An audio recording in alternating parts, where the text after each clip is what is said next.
हाँ, तो पिछले लेक्चर में हमने वेक्टर स्टार्ट किया था। आज हमारा वेक्टर का सेकंड लेक्चर है। तो वेक्टर का सेकंड लेक्चर स्टार्ट करते हैं, देखते हैं। पिछली क्लास में हमने वेक्टर स्टार्ट किया है। वेक्टर का डेफिनेशन वगैरह हमारा हो गया था। वेक्टर का डेफिनेशन, रिप्रेजेंटेशन, बाकी वेक्टर का डेफिनेशन डिटेल में हमने देखा है। तो आज हम लोग अब आगे बढ़ेंगे।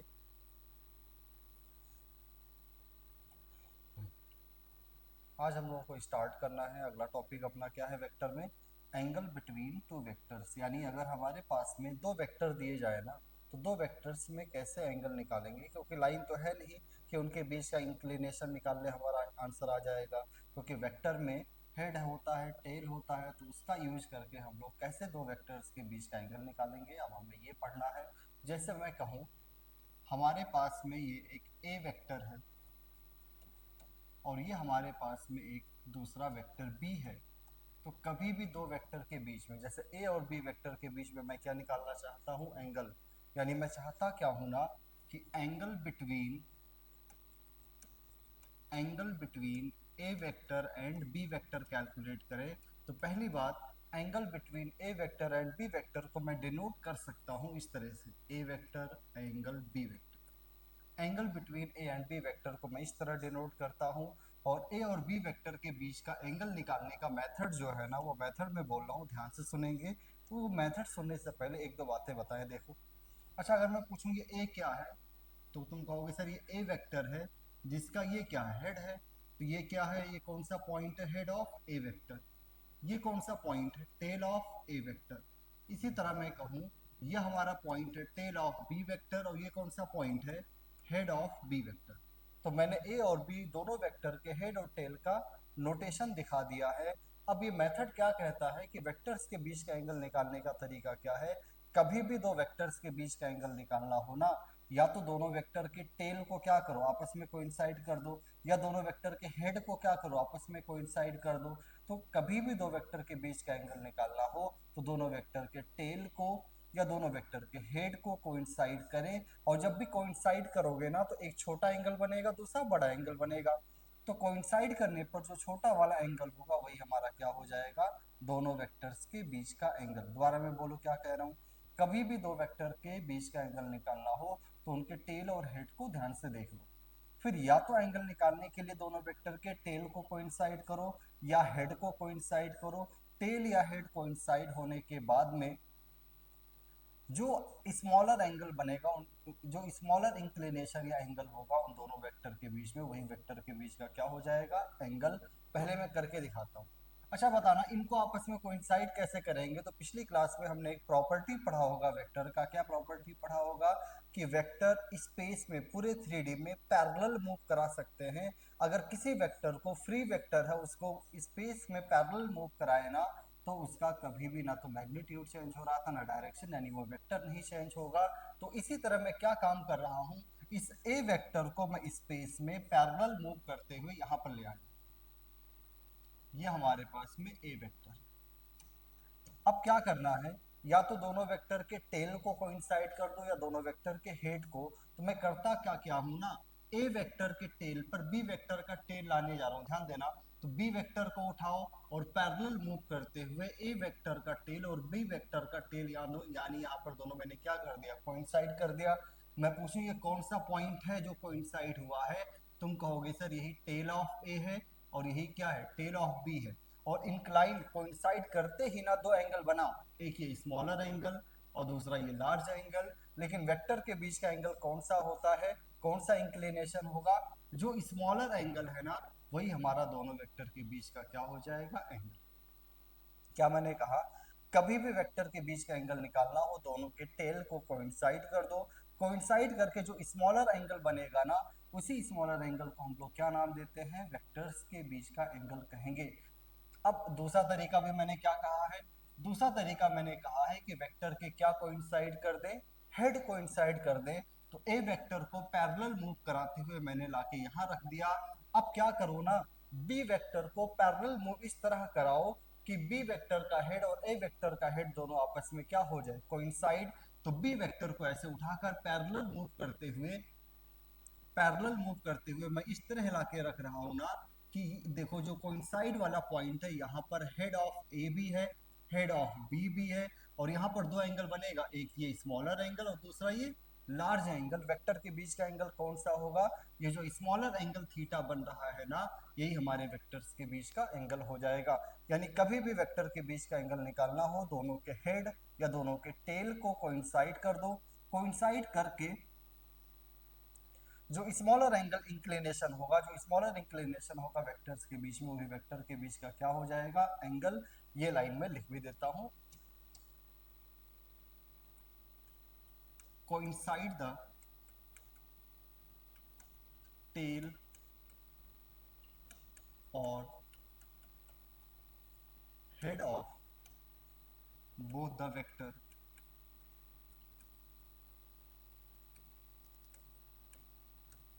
then smaller inclination smaller inclination between the vectors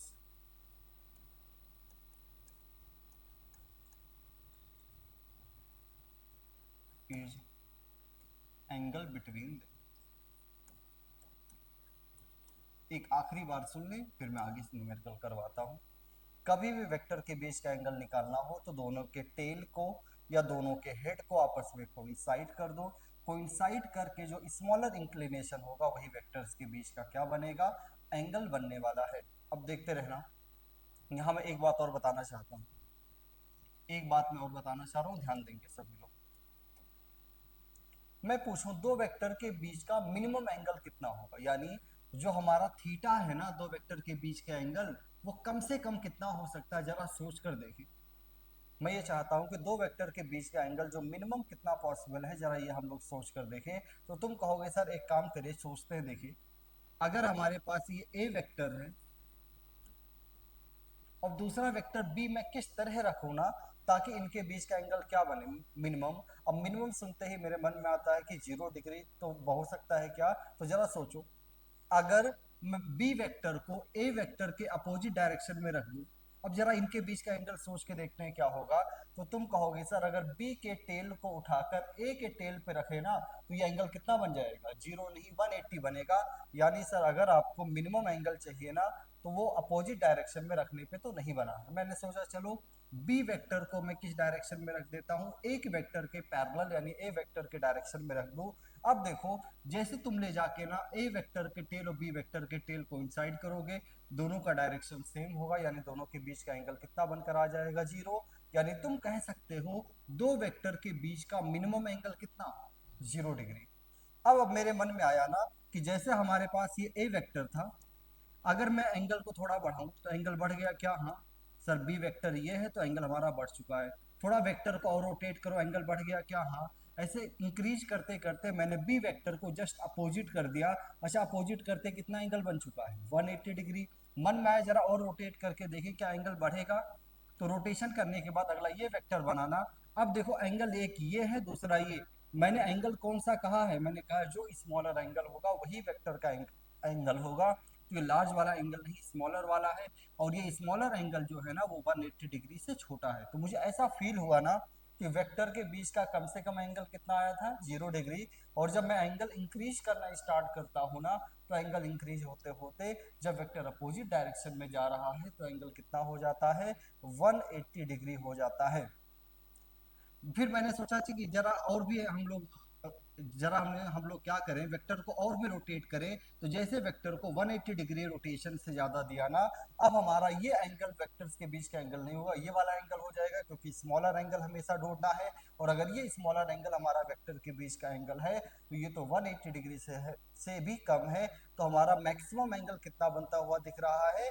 180 degree. 180 degree बन कब रहा है? जब दोनों वेक्टर का डायरेक्शन, एक वेक्टर अगर राइट है दूसरा वेक्टर अगर लेफ्ट हो जाए, तो हमारे दोनों वेक्टर के बीच का एंगल मैक्सिमम होगा। तो अगर मैं पूछ लूं कि बताना थीटा मैक्सिमम कब है, तुम कहोगे सर थीटा मैक्सिमम है 180 डिग्री। और थीटा मैक्सिमम आता कब है? जब दोनों वेक्टर का डायरेक्शन जस्ट अपोजिट हो जाए एक दूसरे के, तो हमारा थीटा क्या आ जाएगा? मैक्सिमम। ये बात कहते हुए ना, ये एक्सप्लेनेशन देते हुए कि हमारा दो वेक्टर के बीच का मिनिमम एंगल कितना हो सकता है, मैक्सिमम एंगल कितना हो सकता है, ये एक्सप्लेनेशन देते देते मैंने एक और बात बता दिया जो हमें याद रखना है। कौन सा बात बताया है कि ये पॉइंट्स आज के बाद हम याद रखेंगे ना, कि दो वेक्टर के जो बीच का एंगल है वो 0 डिग्री से लेकर हमेशा 180 डिग्री के बीच में होता। इसी को ऐसे भी लिख सकते हो, theta belongs to close interval 0 degree to 180 degree. दोनों ही नोटेशन एक ही बात है। यानी हमें आज के बाद क्या पता चला कि कभी भी दो वेक्टर के बीच का एंगल 0 डिग्री से स्मॉलर नहीं होगा और 180 डिग्री से ग्रेटर नहीं होगा। यानी दो वेक्टर के बीच का एंगल 0 डिग्री से लेकर 180 डिग्री के बीच में ही रहने वाला है। अब आगे मैं कुछ न्यूमेरिकल करवाता हूँ। देखो क्या कह रहा है, find angle between the vectors. मैं कुछ डायग्राम बना कर दूंगा, उन वेक्टर्स के बीच में हमें क्या कैलकुलेट करना है, एंगल कैलकुलेट करना है। देखो मैं डायग्राम बना रहा हूँ, पहला सवाल दे रहा हूँ। इन वेक्टर्स के बीच में हमें क्या निकालना है, एंगल फाइंड आउट करना है। तो जिसके लिए मैंने पहला न्यूमेरिकल दिया, ध्यान देना। एक हमारा ये ए वेक्टर है, हमारे पास एक ये दूसरा बी वेक्टर है, और हमें ये एंगल दिया गया है 50 डिग्री।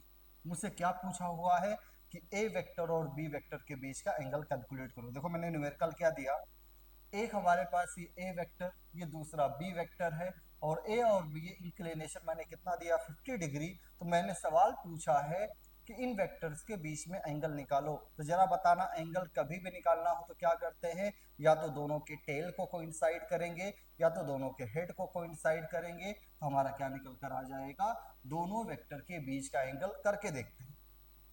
देखो मैं चलो दोनों के टेल को कोइंसाइड कर रहा हूं, तो क्या मैं ए वेक्टर को जैसे था वैसे रहने दूं? हाँ सर, ए वेक्टर को वैसे ही रहने दीजिए।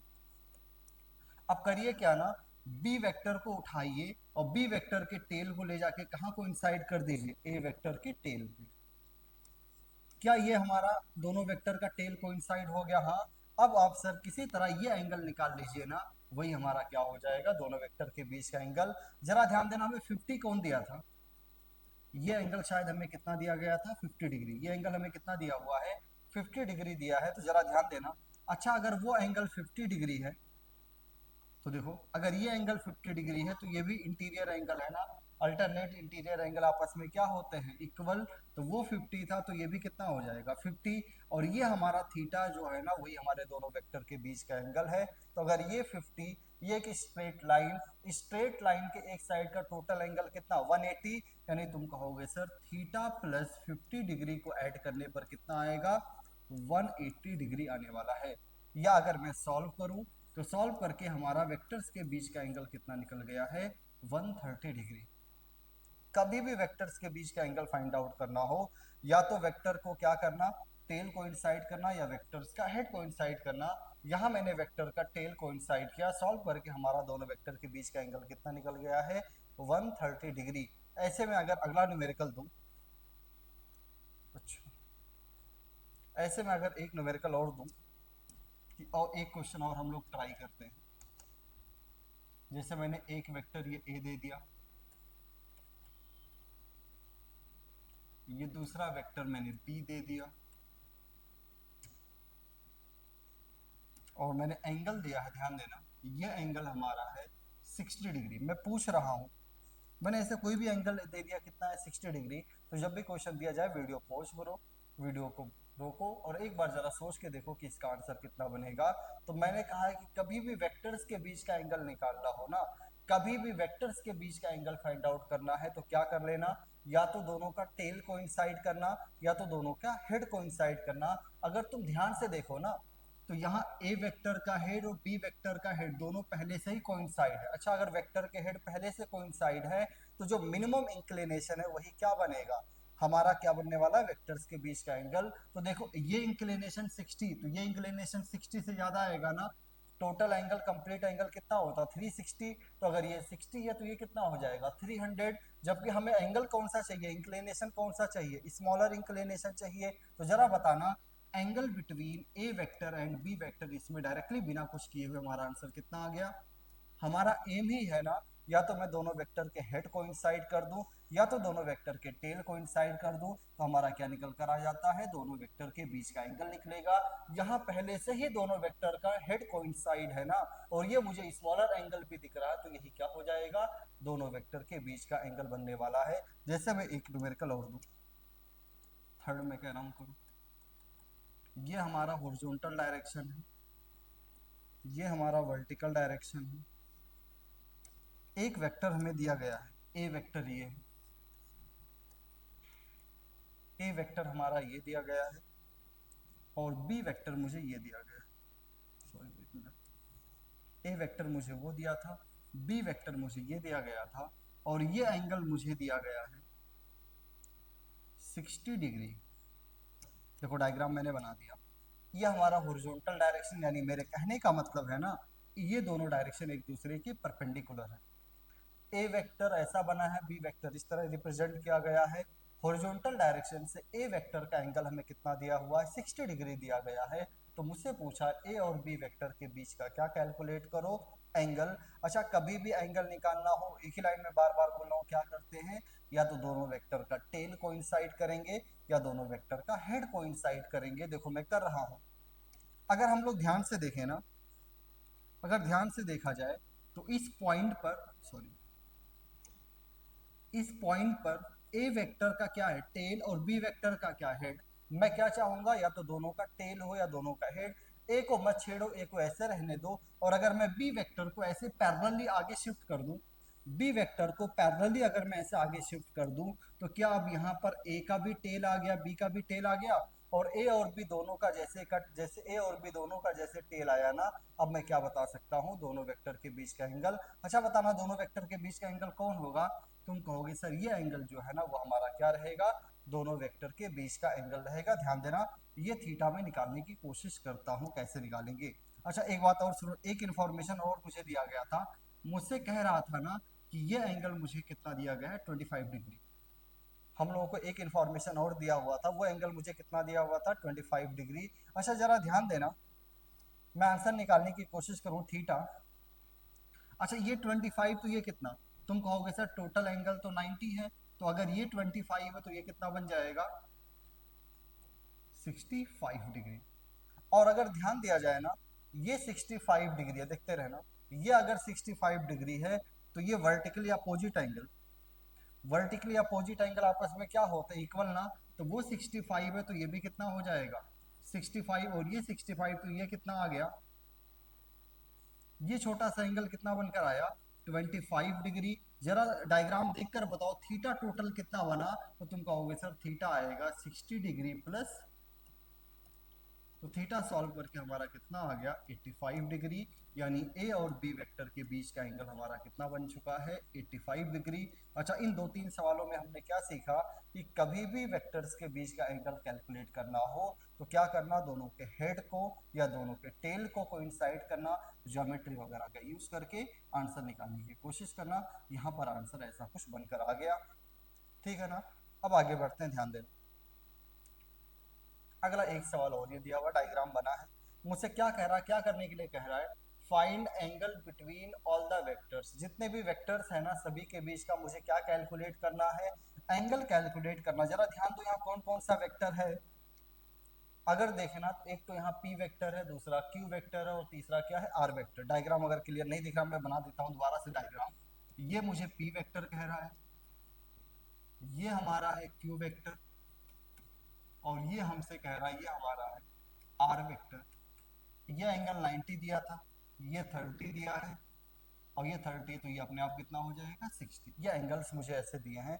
मुझसे कह रहा है जितने भी वेक्टर्स है ना सभी के बीच का क्या निकालो, एंगल। तो किस किस के बीच का एंगल निकालना है, सबसे पहले हमें निकालना है angle between P and Q.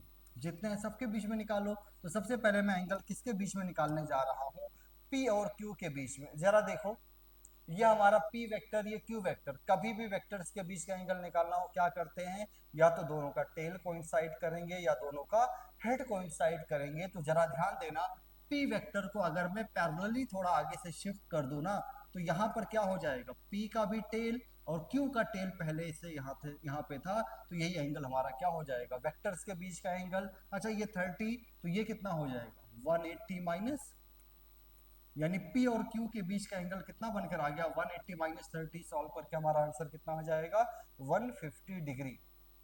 अगला मुझे एंगल निकालना है Q वेक्टर और R वेक्टर के बीच में। अच्छा, अगर Q और R वेक्टर के बीच का एंगल फाइंड आउट करना तो क्या करना, Q वेक्टर और R वेक्टर दोनों का या तो टेल कोइंसाइड कर देना या हेड कोइंसाइड करना। जरा ध्यान दो ना, यहाँ Q वेक्टर का भी हेड है, R वेक्टर का भी हेड है, और अगर दोनों का हेड कोइंसाइड है तो ये जो इंक्लिनेशन है, स्मॉलर इंक्लिनेशन ना, यही क्या हो जाएगा हमारा दोनों वेक्टर के बीच का एंगल होगा। तो यहाँ डायरेक्टली कुछ करना ही नहीं है, पहले से हेड हेड हमारा क्या है कोइंसाइड है, हेड अगर पहले से कोइंसाइड है तो वही हमारा क्या हो जाएगा वेक्टर्स के बीच का एंगल। तो क्यू वेक्टर और आर वेक्टर के बीच का एंगल कितना बनकर आ गया है 60 डिग्री।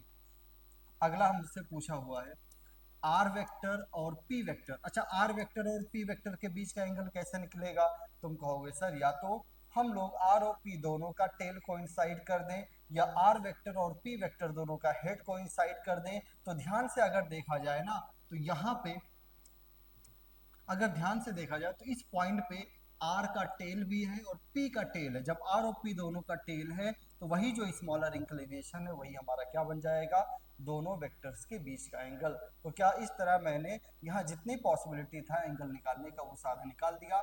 एक सेकंड में और बोलो वेक्टर्स के बीच का एंगल कैसे निकालोगे, या दोनों के टेल को कोइंसाइड कर दो या दोनों के हेड को कोइंसाइड कर दो, फिर जो स्मॉलर इंक्लिनेशन होगा वही वेक्टर्स के बीच का क्या बनेगा एंगल बनने वाला है। आगे देखें जरा अब क्या है। तो इस तरह हमने एंगल बिटवीन टू वेक्टर्स निकालना सीख लिया। अब हमें आगे बढ़ना है टाइप्स ऑफ वेक्टर में। हम लोग वेक्टर के टाइप्स देखने जा रहे हैं। जब से सबसे पहला टाइप का नाम क्या है, जीरो या नल वेक्टर। जीरो वेक्टर या नल वेक्टर क्या होगा, एक मिनट में सुन लो फिर मैं लिखूंगा। एक ऐसा वेक्टर जिसका मैग्नीट्यूड क्या हो जीरो, ऐसे वेक्टर को हम लोग क्या नाम देंगे जीरो या नल वेक्टर कहेंगे। पहला पॉइंट मैंने क्या कहा कि मैग्नीट्यूड ऑफ वेक्टर क्या होना चाहिए बताना। मैग्नीट्यूड ऑफ वेक्टर अगर हमारा कितना हो जीरो हो तो ऐसे वेक्टर को हम लोग क्या नाम दे देते हैं जीरो वेक्टर या नल वेक्टर कहेंगे। अगर कभी भी किसी वेक्टर का मैग्नीट्यूड जीरो आ जाए तो ऐसे वेक्टर को हम लोग क्या नाम देते हैं जीरो या नल वेक्टर कहेंगे। अब जरा एक बात और सोच के देखना, अगर ये वेक्टर जीरो या मैग्नीट्यूड का है, मैग्नीट्यूड क्या था पिछला लेक्चर अगर याद होना मैंने कहा था जो एरो का लेंथ होता है वो मैग्नीट्यूड के प्रोपोर्शनल। अब अगर मैग्नीट्यूड जीरो है तो एरो का लेंथ कितना जीरो। मैग्नीट्यूड जीरो का मतलब क्या है, तुम कहोगे सर लेंथ ऑफ एरो भी क्या हो जाएगा जीरो। अच्छा, length of zero, length of arrow zero आने का मतलब क्या है, लेंथ ऑफ एरो में अगर तुम्हें याद हो एक एंड को हेड कहते हैं दूसरे एंड को टेल। अब अगर ये लेंथ ही जीरो हो गया तो हेड और टेल अलग अलग पॉइंट पे नहीं एक ही पॉइंट पर आ गया होगा ना, तभी तो लेंथ जीरो हुआ होगा। यानी तुम कहोगे सर इस केस में हुआ क्या ना, head coincide with tail, vector का हेड और टेल आपस में क्या हो गया कोइंसाइड। अब जरा देखना अगर वेक्टर का हेड और टेल कोइंसाइड हो गया तो जरा एक बात पिछले लेक्चर से और याद करो, मैंने डायरेक्शन ऑफ वेक्टर क्या बताया था, डायरेक्शन ऑफ वेक्टर होता है टेल से हेड की तरफ। अब अगर टेल और हेड दो अलग अलग पॉइंट्स नहीं एक ही पॉइंट है तो डायरेक्शन ऑफ वेक्टर क्या, तुम कहोगे सर हम बता ही नहीं सकते क्योंकि जब अलग अलग पॉइंट्स है तब उनको ज्वाइन करके हमारा क्या बन रहा था वेक्टर का डायरेक्शन। पर यहाँ पर टेल और हेड अगर एक ही पॉइंट्स पर आ गए हैं तो डायरेक्शन क्या रहेगा नॉट डिफाइन, यानी जीरो या नल वेक्टर का डायरेक्शन हम लोग डिफाइन ही नहीं करते। तो अगला पॉइंट अगर मैं पूछूं डायरेक्शन बताना क्या होगा तो तुम कहोगे सर जीरो या नल वेक्टर का जो डायरेक्शन है ना वो डायरेक्शन हमारा अनडिफाइन होता है, यानी ये डिफाइन नहीं किया जा सकता है। कौन डिफाइन नहीं हो सकता, जीरो या नल वेक्टर का डायरेक्शन। मुझे एक बात और बताना है पर वो बात बताने से पहले देखो एक बार एक नोट में लिख रहा हूँ, नोट पे ध्यान देना। जैसे हमारे पास में मान लीजिए ये वेक्टर था, वेक्टर के टेल को मैं ए कह दो, वेक्टर के हेड को अगर मैं बी नाम दे दूं ना तो ऐसे वेक्टर को हम लोग क्या लिखते हैं ए बी वेक्टर। जैसे हमारे पास ये दूसरा वेक्टर है, ये टेल को पी कह दिया हेड को क्यू कह दूं तो इस वेक्टर का नाम क्या रखते हैं पी क्यू। ऐसे सोच के देखो अगर मैं एक्स वाई वेक्टर के बारे में पूछूं कि एक्स वाई वेक्टर के बारे में बताना तो तुम कहोगे सर जो पहला लेटर लिखा है ना वो वेक्टर के टेल को रिप्रेजेंट करता है और जो दूसरा लेटर लिखा वो वेक्टर के क्या रिप्रेजेंट करेगा हेड को रिप्रेजेंट करेगा। तो वेक्टर को इस तरह भी रिप्रेजेंट किया जा सकता है। और अगर मैं वेक्टर को इस तरह रिप्रेजेंट कर सकता हूं तो जरा सोच के देखो, जीरो या नल वेक्टर का ऐसा रिप्रेजेंटेशन कैसा होगा। तुम कहोगे सर जीरो या नल में हेड और टेल अलग अलग पॉइंट्स नहीं एक ही पॉइंट होते हैं ना, तो क्या मैं इस वेक्टर का रिप्रेजेंटेशन, देखो किस वेक्टर का रिप्रेजेंटेशन मैं बता रहा हूँ, जीरो या नल वेक्टर का रिप्रेजेंटेशन हम लोग क्या इस तरह कर सकते हैं, ए वेक्टर। ए वेक्टर का मतलब क्या है, वेक्टर का हेड भी ए पॉइंट पर है, वेक्टर का टेल भी ए पॉइंट पर है। क्या मैं ऐसे क्यू क्यू कह सकता हूँ क्या, यानी वेक्टर का हेड और टेल दोनों ही, क्या ऐसे मैं ओ पॉइंट्स कह सकता हूँ। हाँ, तो ये सारी बातें मैंने किसके बारे में बताया है, जीरो या नल वेक्टर, एक ऐसा वेक्टर जिसका मैग्नीट्यूड जीरो हो। मैग्नीट्यूड जीरो का मतलब लेंथ ऑफ एरो वेक्टर का जीरो होगा। उसका मतलब क्या निकल कर आएगा कि वेक्टर का हेड और टेल एक दूसरे को कोइंसाइड करते हैं, और वेक्टर का हेड और टेल अगर एक दूसरे को कोइंसाइड करे तो वेक्टर का magnet sorry direction of vector क्या रहेगा, अनडिफाइंड। और ऐसे वेक्टर को हम लोग पी पी एक्स एक्स इस तरह से रिप्रेजेंट कर सकते हैं। ऐसा रिप्रेजेंटेशन क्या सिखाता है कि वेक्टर का हेड और वेक्टर का टेल दोनों एक ही पॉइंट्स पर हैं। तो ये पहले टाइप का वेक्टर हो गया। अगला टाइप हमें क्या स्टार्ट करना है, पैरेलल वेक्टर। नेक्स्ट टाइप हमें वेक्टर का क्या देखना है, पैरेलल वेक्टर। अब सुनो, दो वेक्टर पैरेलल तभी होंगे, जैसे मैं डायग्राम बना रहा हूं, दो वेक्टर पैरेलल कब कहलाएंगे, जैसे एक वेक्टर ये ए है और ये दूसरा वेक्टर बी है, ये दोनों पैरेलल है कि नहीं है। अच्छा, लाइन में पैरेलल हो तो लाइन अगर पैरेलल हो तो इनके बीच का एंगल 0 भी कह सकते हो, इनके बीच का एंगल 180 भी। पर पैरेलल का मतलब है ना कि अगर दोनों वेक्टर का डायरेक्शन सेम हो तभी पैरेलल कहेंगे।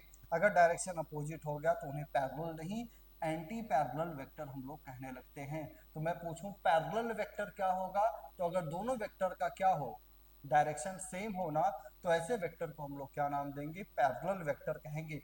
पहला पॉइंट्स मुझे क्या पता चला, if direction of a vector and b vector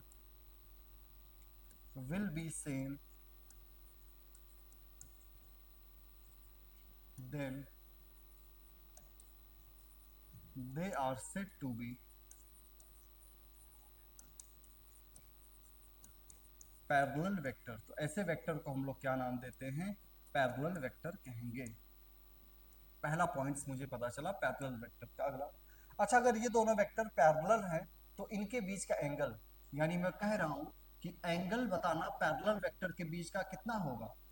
तुम कहोगे सर अगर दोनों के टेल को कोइंसाइड करें या दोनों के हेड को, तो ए वेक्टर को उठाओ, ए का टेल बी के टेल पे रखो, दोनों का डायरेक्शन सेम है तो एंगल कितना, यानी दोनों वेक्टर के बीच का एंगल, पैरेलल वेक्टर के बीच का एंगल कितना होता है, 0। और अगर तुम्हें याद हो थोड़ी देर पहले मैंने कहा था कि ये एंगल मिनिमम भी है, यानी मैं याद रख सकता हूं कि पैरेलल वेक्टर के बीच का एंगल हमेशा मिनिमम बनता है। अगला पॉइंट, अच्छा अगर ये दोनों वेक्टर पैरेलल हैं इसका मतलब दोनों का डायरेक्शन सेम है ना। क्या इस डेफिनेशन को बोलते हुए मैंने कहीं कहा कि मैग्नीट्यूड सेम है, तो तुम कह सकते हो कि सर पैरेलल वेक्टर का मैग्नीट्यूड सेम हो भी सकता है। देखो दोनों एरो का लेंथ सेम रहे या ना रहे, क्या उससे पैरेलल होने ना होने पे कोई फर्क पड़ता है, बिल्कुल नहीं।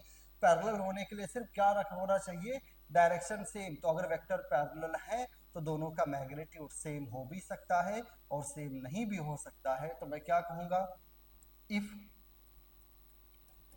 Vectors are parallel then magnitude of both the vector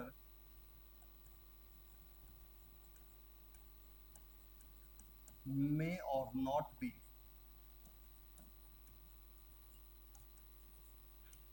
दोनों वेक्टर का मैग्नीट्यूड इक्वल हो भी सकता है नहीं भी हो सकता। अब जरा सोच के देखो, डायरेक्शन तो सेम है ना, हाँ। वेक्टर में दो चीजें, मैग्नीट्यूड और डायरेक्शन। डायरेक्शन सेम है, मैग्नीट्यूड सेम हो भी सकता है नहीं भी, नहीं होगा तो क्या होगा, यानी अगर मैं कह दूं पहले वेक्टर का मैग्नीट्यूड 2 है, दूसरे का मैग्नीट्यूड 6 है, तो दूसरे का मैग्नीट्यूड पहले से कितना ज्यादा, 3 टाइम्स। पहले का मैग्नीट्यूड 1 है, दूसरे का हाफ है, तो कितना कम है, हाफ टाइम्स, यानी 1/2 टाइम्स है। तो अगर मैं इन बातों को ध्यान रखूं तो क्या मैं कह सकता हूं पैरेलल वेक्टर अगर होना तो इसको ऐसे लिखा जा सकता है, अगर ए और बी पैरेलल हो, क्या a is equals to lambda times b. और ये जो लेमडा है ना, ये कोई कांस्टेंट है, लेकिन कैसा कांस्टेंट है? पॉजिटिव, क्योंकि अगर लेमडा नेगेटिव हुआ ना तो लेमडा नेगेटिव का मतलब क्या, आगे एक नेगेटिव का साइन आएगा, और आगे नेगेटिव का साइन क्या बता देगा कि वेक्टर का डायरेक्शन सेम नहीं अपोजिट है। इसलिए मैंने कहा लेमडा पॉजिटिव होना चाहिए। अब लेमडा एक से बड़ा भी हो सकता है, एक से छोटा, मान लिया लेमडा एक से बड़ा है। अगर लेमडा एक से बड़ा है ना तो ए का मैग्नीट्यूड बी से ज्यादा होगा, और अगर लेमडा एक से छोटा है तो ए का मैग्नीट्यूड बी से क्या रहने वाला है? कम रहने वाला है। तो इस तरह मैंने ये पैरेलल वेक्टर के बारे में कुछ बातें थी वो मैंने बता दिया। इन सारी बातों को एक सेकंड में सुनो। पैरेलल वेक्टर जिनका डायरेक्शन सेम हो, यानी a cap is equals to b cap. Parallel अगर है, डायरेक्शन सेम का मतलब क्या? ए वेक्टर का डायरेक्शन लिखते हैं ए कैप और बी वेक्टर का डायरेक्शन लिखते हैं बी कैप, तो ए कैप और बी कैप सेम आएगा। अगला, अगर वेक्टर पैरेलल है तो मैग्नीट्यूड सेम हो भी सकता है, नहीं भी हो सकता है। अगर वेक्टर पैरेलल है तो उनको इस तरह हम लोग रिप्रेजेंट कर सकते हैं, और पैरेलल वेक्टर के बीच का जो एंगल 0 डिग्री है ना, ये कैसा एंगल होता है? वेक्टर के बीच का मिनिमम एंगल है पैरेलल वेक्टर के। अच्छा, नेक्स्ट टाइप हमें क्या पढ़ना है? एंटी पैरेलल वेक्टर, जस्ट उसी का अपोजिट है। वेक्टर एंटी पैरेलल कब कहलाएंगे? अगर दो वेक्टर ए और बी के डायरेक्शन अपोजिट हो, जस्ट अपोजिट, कोई भी डायरेक्शन नहीं, अगर दो वेक्टर के डायरेक्शन अपोजिट होना तो हम लोग इन्हें क्या नाम देते हैं? एंटी पैरेलल वेक्टर कहेंगे। अगर मैं लिखना भी चाहूं तो क्या लिखूंगा? If direction of a vector and b vector will B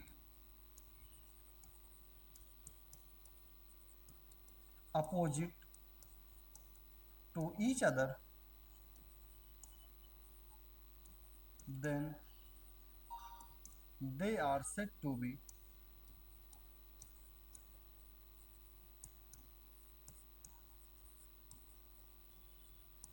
anti parallel vector. तो उन्हें हम लोग क्या नाम दे सकते हैं? एंटी पैरेलल वेक्टर कहेंगे। अच्छा, डायरेक्शन अपोजिट का मतलब क्या है? कि ए कैप जो होगा ना वो माइनस बी कैप होगा। माइनस साइन क्या बता रहा है? कि ए कैप और ए और बी वेक्टर दोनों का डायरेक्शन अपोजिट है। अगला, अच्छा बताना, अगर वेक्टर एंटी पैरेलल है तो इनके बीच का एंगल कितना होगा? तुम कहोगे सर अभी थोड़ी देर पहले आपने कहा है अगर एंगल निकालना हो तो बी को उठाओ, इसके टेल पे ले जाके रखो, कितना एंगल बनेगा? 180, और 180 डिग्री का जो एंगल होता है वो मैक्सिमम होता है। तो इस केस में जो वेक्टर के बीच का एंगल है वो मैक्सिमम होगा, और होगा कितना? 180 डिग्री। अच्छा, अगर एंटी पैरेलल है तो मैग्नीट्यूड पे क्या कमेंट? सर मैग्नीट्यूड पे वही पुराना पैरेलल वाला कमेंट है कि मैग्नीट्यूड सेम भी हो सकता है, मैग्नीट्यूड डिफरेंट भी हो सकता है। मैग्नीट्यूड पे कोई कंडीशन नहीं है एंटी पैरेलल होने के लिए। एंटी पैरेलल होने के लिए सिर्फ कंडीशन किस पे है? एंटी पैरेलल होने के लिए सिर्फ कंडीशन है डायरेक्शन पे अपोजिट होना चाहिए। तो ये लाइन भी लिखूं, if vectors are anti parallel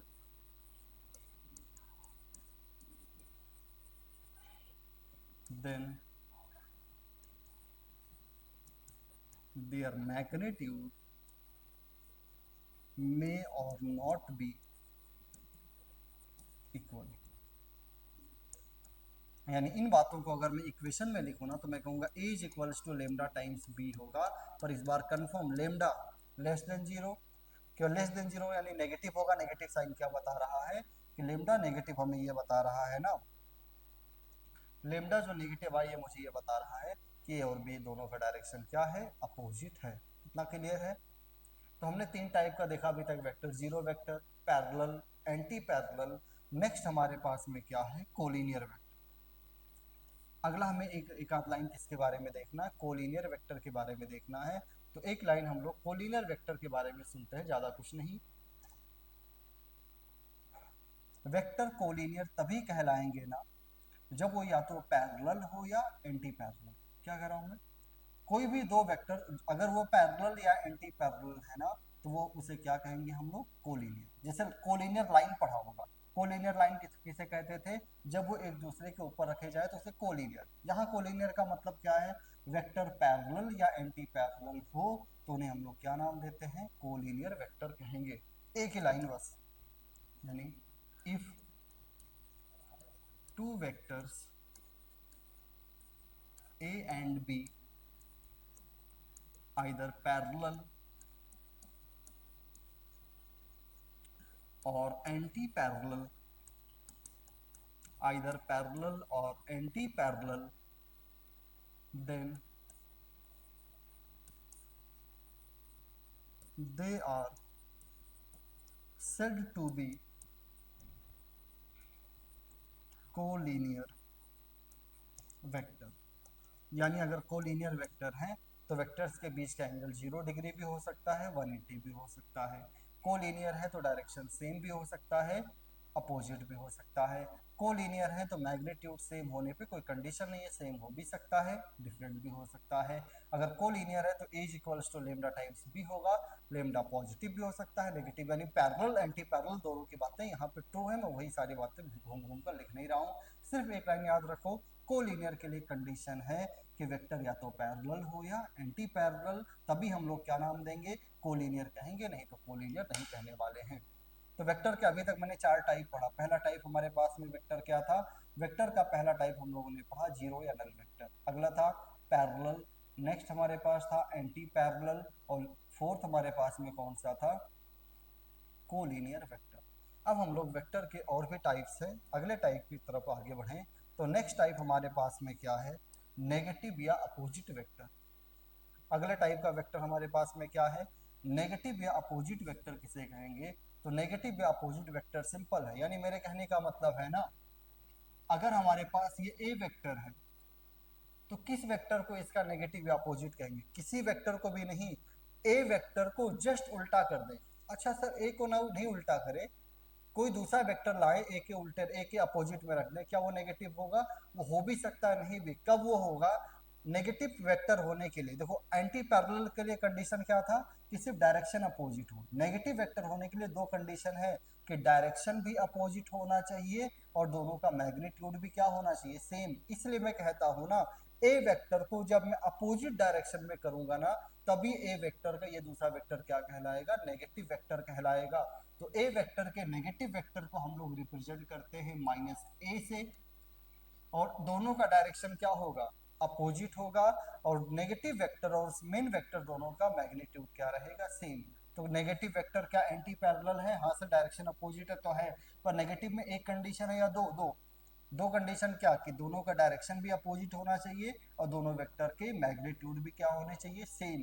तो अगर मुझसे कोई पूछे नेगेटिव वेक्टर किसे कहेंगे तो तुम कहोगे sir two vectors A and B are said to be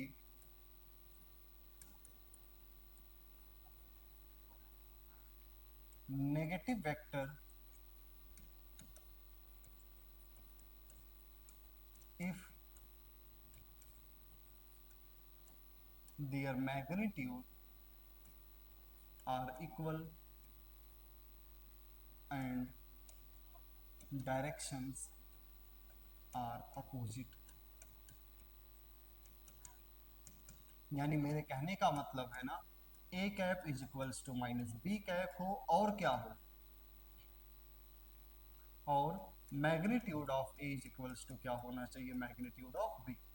यानी इन बातों को अगर मैं समराइज करूं तो मैं कह सकता हूं a vector is equals to minus b vector. अगला सवाल, क्या negative vector anti parallel vector, हाँ सर नेगेटिव एंटी पैरेलल है, पर क्या एंटी पैरेलल नेगेटिव है, हो भी सकता है, नहीं। एंटी पैरेलल नेगेटिव कब बनेगा, एंटी पैरेलल नेगेटिव तभी होगा जब वेक्टर के मैग्नीट्यूड भी सेम हो जाए। मैं कह सकता हूं negative vector is also an anti-parallel vector।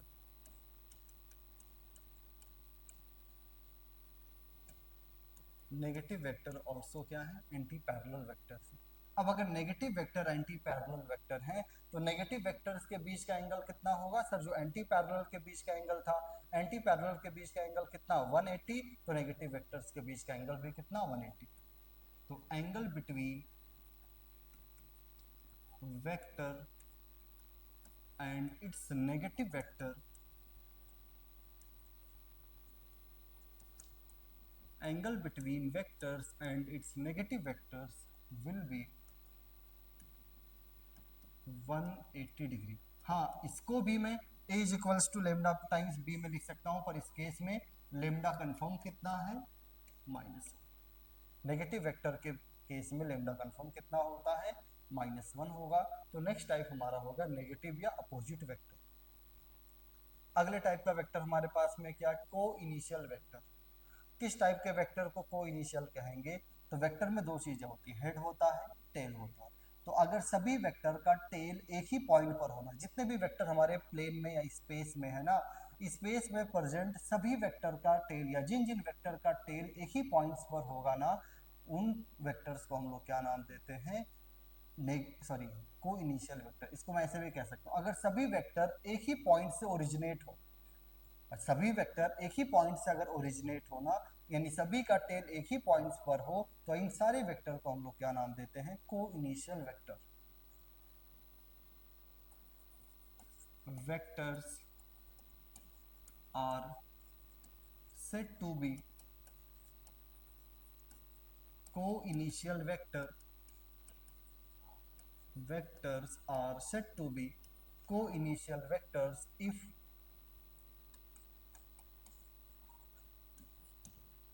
their initial point का मतलब क्या है, टेल,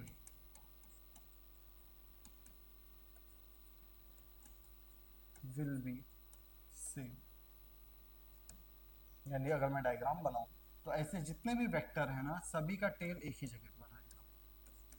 इस तरह के जितने भी वेक्टर्स होते हैं, सभी वेक्टर का टेल्स एक ही जगह पर रहता है। तो ऐसे वेक्टर को हम लोग क्या नाम देते हैं, को इनिशियल वेक्टर कहेंगे। को इनिशियल वेक्टर क्या, जब सभी का टेल एक ही पॉइंट पर रहे, हेड कहीं भी रहे, उससे कोई फर्क नहीं है। नेक्स्ट टाइप हमारे पास में वेक्टर का क्या है, इक्वल वेक्टर। इस तरह के वेक्टर को हम लोग इक्वल वेक्टर कहेंगे।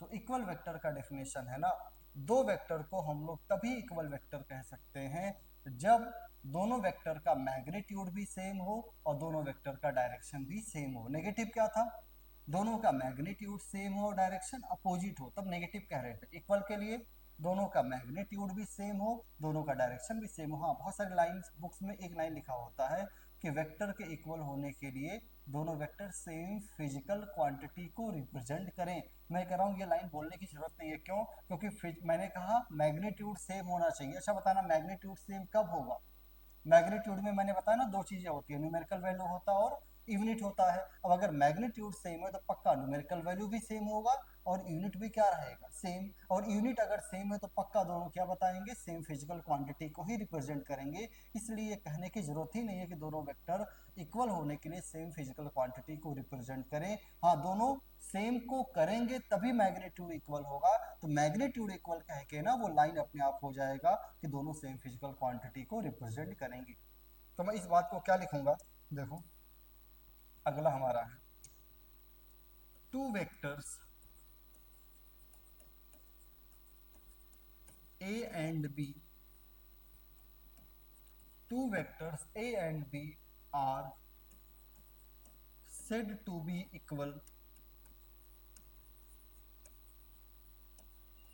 if and only if। I double F लिखने का मतलब क्या है, if and only if। दो कंडीशन है, पहला condition magnitude of both the vector will be equal। अच्छा, मैग्नीट्यूड इक्वल का मतलब क्या है, mod of a vector is equals to क्या होगा, magnitude of b. Second point, direction of both the vectors, direction of both the vectors will be same. दोनों vector के direction क्या होने चाहिए, सेम होने चाहिए। किसके लिए, नेगेटिव वेक्टर के लिए, that is a cap is equals to b cap. अगर ये दोनों कंडीशन फॉलो हो रहा है तो मैं कह सकता हूं a vector is equals to क्या होगा, बी वेक्टर। क्लियर है।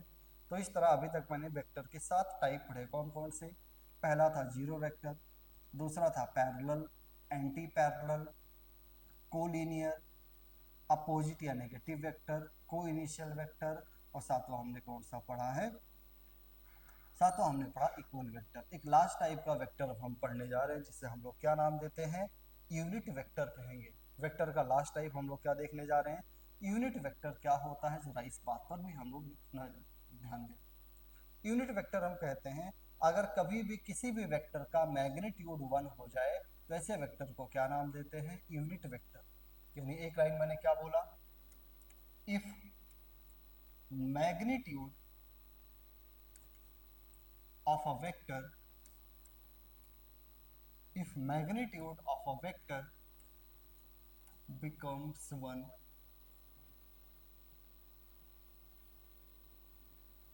then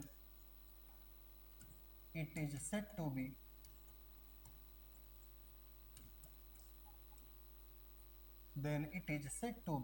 unit vector. तो ऐसे वेक्टर को हम लोग क्या नाम देते हैं, यूनिट वेक्टर्स कहेंगे। पहला पॉइंट हो गया यूनिट वेक्टर के बारे में कि वेक्टर यूनिट कब कहलाएंगे, जब उनके मैग्नीट्यूड कितना हो जाए 1। अच्छा जरा बताना, वेक्टर में दो चीजें, मैग्नीट्यूड और डायरेक्शन। वेक्टर किसके इक्वल होता है, ए इज इक्वल टू, मैंने फार्मूला बताया होगा, magnitude of A into A cap. यही तो मैंने बताया है, ए वेक्टर इज इक्वल्स टू क्या फार्मूला बताया, magnitude of A into A cap. अब अगर वेक्टर यूनिट है तो इसका मैग्नीट्यूड कितना 1, यानी ए वेक्टर किसके इक्वल हो जाएगा, ए कैप से। तो यहाँ से हमने क्या प्रूव किया कि जो यूनिट वेक्टर होता है ना वो कुछ भी नहीं वेक्टर के डायरेक्शन को बताता है। जैसे इससे पहले मैंने बताया होगा ए कैप किसको बताता है, वेक्टर के डायरेक्शन को। और अभी मैंने प्रूव किया कि यूनिट वेक्टर होता क्या, ए कैप। तो मैं कह सकता हूँ ए कैप दो इन्फॉर्मेशन देगा, एक तो वो वेक्टर के डायरेक्शन को भी बताता है और दूसरा उसका मैग्नीट्यूड कितना होता है 1। तो इस बात को मैं ऐसे लिख सकता हूँ ना, पहले बात को अगर लिखूँ डेट इज ए कैप का मैग्नीट्यूड मुझसे कोई पूछे तो 1, क्योंकि ए कैप क्या है, यूनिट वेक्टर। यानी मेरे कहने का मतलब क्या है ना, unit vector of a vector, A vector का अगर मुझे यूनिट वेक्टर रिप्रेजेंट करना हो ना तो ए वेक्टर के यूनिट वेक्टर को हम लोग कैसे रिप्रेजेंट करते हैं, ए कैप से। इसलिए तो मैंने कह दिया ए कैप का मैग्नीट्यूड कितना रहने वाला है 1। और यूनिट वेक्टर क्या बताता है, उसी वेक्टर का डायरेक्शन। मुझसे कोई पूछे तो मैं कह रहा हूं unit vector of a vector tells the direction about tells the direction of that vector। किसी वेक्टर का जो यूनिट वेक्टर होगा ना वो उस वेक्टर का क्या बताएगा, डायरेक्शन को रिप्रेजेंट करेगा। अगर डायरेक्शन को रिप्रेजेंट कर रहा है तो मैं एक फार्मूला लिख सकता हूँ कि यूनिट वेक्टर निकालने के लिए formula a cap is equals to a vector upon magnitude of a. यानी किसी वेक्टर का यूनिट वेक्टर निकालना हो तो उस वेक्टर के मैग्नीट्यूड से वेक्टर में डिवाइड कर दो तो क्या निकल कर आ जाएगा, उस वेक्टर का डायरेक्शन। अब सुनो, हमारे पास में प्लेन में कितने एक्सिस हम लोग लेते हैं, वेक्टर्स वगैरह को स्टडी करने के लिए ज्योमेट्री को 3 एक्स वाई जेड तीनों एक्सिस लेंगे। एक्स वाई जेड एक्सिस के बारे में क्या पता है कि एक्स वाई जेड तीनों एक्सिस म्यूचुअली, बेसिक मैथमेटिक्स में पढ़े भी हैं कि एक्स वाई जेड एक्सिस तीनों म्यूचुअली परपेंडिकुलर होते हैं, तीनों का इंटरसेक्शन ओरिजिन कहलाता है। दो बोर्ड के प्लेन में होगा, एक प्लेन के बाहर होगा।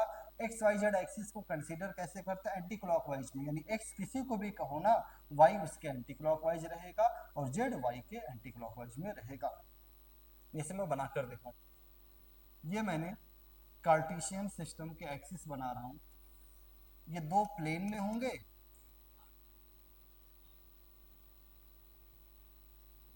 दो प्लेन में हैं और एक प्लेन के बाहर ऐसे। अब प्लेन के बाहर बोर्ड में तो दिखा नहीं सकते इसलिए इसको थोड़ा क्रॉस में दिखा रहे हैं। अब देखना, अगर मैं इसको x कह दूं तो एंटी क्लॉकवाइज में ये क्या होगा y और एंटी क्लॉकवाइज में ये क्या होगा z। अगर ये राइट डायरेक्शन में x, अच्छा इनका इंटरसेक्शन क्या कहलाएगा, इनका इंटरसेक्शन ओरिजिन कहलाने वाला है। अगर ये राइट डायरेक्शन में प्लस x है तो लेफ्ट डायरेक्शन में क्या रहेगा, माइनस x, जिसे मैं x डैश लिखता हूँ। अपवर्ड डायरेक्शन में y है तो डाउनवर्ड डायरेक्शन में क्या रहेगा, माइनस y यानी y डैश। बाहर की तरफ अगर प्लस जेड एक्सिस है तो अंदर की तरफ माइनस जेड एक्सिस। अब कई बार ना हमें वेक्टर को इन direction x y z axis में लिखना होगा तो हमें पता होना चाहिए ना x के डायरेक्शन को वेक्टर में कैसे लिखेंगे, y के डायरेक्शन को वेक्टर में कैसे लिखेंगे, z के डायरेक्शन को वेक्टर में कैसे लिखेंगे। तो इसके लिए मैं कह रहा हूँ ना, पॉजिटिव एक्स एक्सिस का डायरेक्शन कभी लिखना हो तो उसको आई कैप लिखना, नेगेटिव एक्स एक्सिस का डायरेक्शन लिखना हो तो वो माइनस आई कैप अपोजिट है। पॉजिटिव वाई का डायरेक्शन लिखना होगा तो उसे वाई कैप लिखेंगे, नेगेटिव वाई का डायरेक्शन लिखना होगा तो उसे माइनस वाई, पॉजिटिव जेड का डायरेक्शन लिखना होगा तो उसे प्लस जेड, नेगेटिव जेड का डायरेक्शन लिखना होगा तो माइनस जेड से लिखेंगे। हाँ, जी मेंस में एक सवाल पूछा हुआ जिसमें वो एक्स एक्सिस के डायरेक्शन को एक्स कैप, वाई एक्सिस के डायरेक्शन को वाई कैप, जेड एक्सिस के डायरेक्शन को जेड कैप कह रहा था। तो अगर सवाल में स्पेशली कह देगा तो हम वही मानेंगे, नहीं तो आई कैप, जे कैप और के कैप से एक्सिस के डायरेक्शन को रिप्रेजेंट कर रहे होते हैं। तो मुझसे कोई पूछे कि जरा बताएं पॉजिटिव एक्स एक्सिस का डायरेक्शन कैसा, तो आई कैप, नेगेटिव एक्स एक्सिस का डायरेक्शन कैसा, माइनस आई कैप, पॉजिटिव वाई एक्सिस का डायरेक्शन जे कैप, नेगेटिव वाई एक्सिस का डायरेक्शन नेगेटिव जे कैप, पॉजिटिव जेड एक्सिस का डायरेक्शन के कैप, नेगेटिव जेड एक्सिस का डायरेक्शन कैसे रिप्रेजेंट होगा, माइनस के कैप। ये सारी बातें लैंग्वेज में लिख सकते हो, मैंने डायग्राम से रिप्रेजेंट कर दिया, हमें समझ में आना चाहिए। इस तरह आज अभी तक हम लोगों ने दो टॉपिक पढ़ा। पहला टॉपिक क्या था, वेक्टर्स के बीच में एंगल निकालना हो तो क्या करेंगे, फिर हमने टाइप्स ऑफ वेक्टर स्टार्ट किया है। अब आगे देखते हैं, एक सवाल है, क्वेश्चन देखते हैं क्या है, छोटा सवाल है, कुछ है नहीं।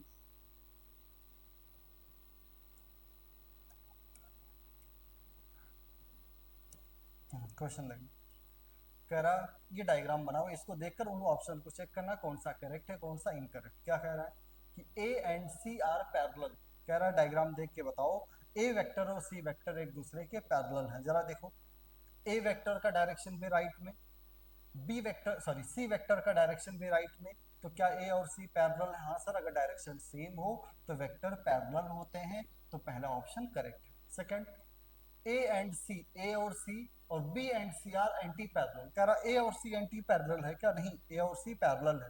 क्या बी और सी एंटी पैरेलल है? हाँ, देखो बी लेफ्ट में डायरेक्शन है, सी का डायरेक्शन राइट में, तो बी और सी कैसे एंटी पैरेलल, लेकिन ए और सी कैसे हैं पैरेलल, और ये दोनों को कह रहा है एंटी पैरेलल, तो second option wrong. Third option देखें, सी एंड डी आर को इनिशियल वेक्टर, सी और डी को को इनिशियल, को इनिशियल का मतलब दोनों का टेल सेम होना चाहिए, देखो है या नहीं? हाँ सर है, दोनों वेक्टर का टेल सेम पॉइंट पर दिख रहा है ना, तो कैसे वेक्टर कहलाएंगे? को इनिशियल वेक्टर। अगला, A B C and D are coplanar. एक बात और सुनो, दुनिया के कोई भी दो वेक्टर हो वो हमेशा एक ही प्लेन में होंगे, पर दो से ज्यादा अगर कहेगा ना तो हमें चेक करना होगा है या नहीं है। जैसे यहाँ देखो, क्या चारों वेक्टर हमारा इसी बोर्ड के प्लेन में दिख रहा है? हाँ सर, ये चारों vector A B C D इसी बोर्ड के प्लेन में दिख रहा है, तो ये कैसे वेक्टर है? कोप्लेनर। अच्छा, पर अगर मैं कह दूं मुझसे दो वेक्टर के बारे में कहे, क्या पी और क्यू कोप्लेनर होंगे? बोर्ड पे बना नहीं है पी वेक्टर कहाँ है क्यू वेक्टर कहाँ है, पर मैं कह रहा हूँ दुनिया के किसी भी दो वेक्टर के बारे में पूछेगा ना, वो दोनों वेक्टर हमेशा कैसे होते हैं? कोप्लेनर ही रहते हैं। इतना क्लियर है? ठीक, ये सवाल हो गया। अगला एक न्यूमेरिकल और है, ध्यान दें। अगला क्वेश्चन हमारे पास में क्या, ध्यान दें, विच वन इज ट्रू और फॉल्स, ये देखकर हमें बताना कौन सा ट्रू है या फॉल्स। पहला देखो, अच्छा वेक्टर पे मॉड लगाने का मतलब मैग्नीट्यूड, क्या पहला ऑप्शन कह रहा है कि magnitude of F2 vector is equals to होगा मैग्नीट्यूड ऑफ F1। डायग्राम में देखो, हॉरिजॉन्टल वाले को F2 कह रहा है जिसका मैग्नीट्यूड 10 न्यूटन, वर्टिकल डायरेक्शन वाले को F1 कहा है जिसका मैग्नीट्यूड 10। क्या F1 और F2 दोनों का मैग्नीट्यूड सेम है? हाँ, क्या पहला ऑप्शन करेक्ट है? सेकंड, कह रहा F2 vector is equals to F1। अच्छा, वेक्टर इक्वल कब होंगे? जब मैग्नीट्यूड भी सेम हो, डायरेक्शन, सर मैग्नीट्यूड अभी आपने कह दिया सेम है, 10 10 10 दिया था तो सेम है, पर डायरेक्शन देखो, F1 का डायरेक्शन वर्टिकल, F2 का डायरेक्शन हॉरिजॉन्टल, क्या हमारे डायरेक्शन सेम है? नहीं, तो मैग्नीट्यूड सेम हो डायरेक्शन सेम नहीं हो तो क्या वेक्टर इक्वल होगा? कभी नहीं। कह रहा F2 vector is perpendicular to, किसका साइन है? परपेंडिकुलर का। कह रहा F2 vector is perpendicular to F1 vector, क्या F2 F1 के परपेंडिकुलर है? हाँ देखो, F2 हमारा हॉरिजॉन्टल, F1 वर्टिकल, तो क्या दो हॉरिजॉन्टल और वर्टिकल वेक्टर आपस में परपेंडिकुलर होते हैं? हाँ, तो ये दोनों आपस में क्या है? परपेंडिकुलर हैं। अगला, कह रहा आई वेक्टर इज इक्वल्स टू जे। अच्छा, अक्सर हम लोग हॉरिजॉन्टल डायरेक्शन को आई कैप लिखते हैं, तो कह रहा कि हॉरिजॉन्टल डायरेक्शन आई वेक्टर का मतलब क्या? कि हॉरिजॉन्टल डायरेक्शन का वेक्टर वर्टिकल डायरेक्शन के वेक्टर के इक्वल हो सकता है? कभी नहीं। डायरेक्शन ही अपोजिट है तो क्या, सॉरी डायरेक्शन ही सेम नहीं तो क्या वेक्टर कभी इक्वल होगा? कभी नहीं। तो फोर्थ ऑप्शन भी हमारा क्या है? इनकरेक्ट है। तो इस तरह हमारा ये हो गया सवाल। यहाँ तक अगर कोई डाउट है तो ज़रूर देखें, एक बार दोबारा देख लें, डाउट नहीं होना चाहिए। अगर इतना क्लियर है तो हम लोग आगे बढ़ते हैं। नेक्स्ट टॉपिक अपना है addition of the two vectors. अब दो वेक्टर्स का एडिशन वगैरह हम लोग स्टार्ट करेंगे। ग्राफिकल मेथड भी है, एनालिटिकल मेथड भी है, इनको हम लोग अगले लेक्चर में स्टार्ट करेंगे। ठीक है।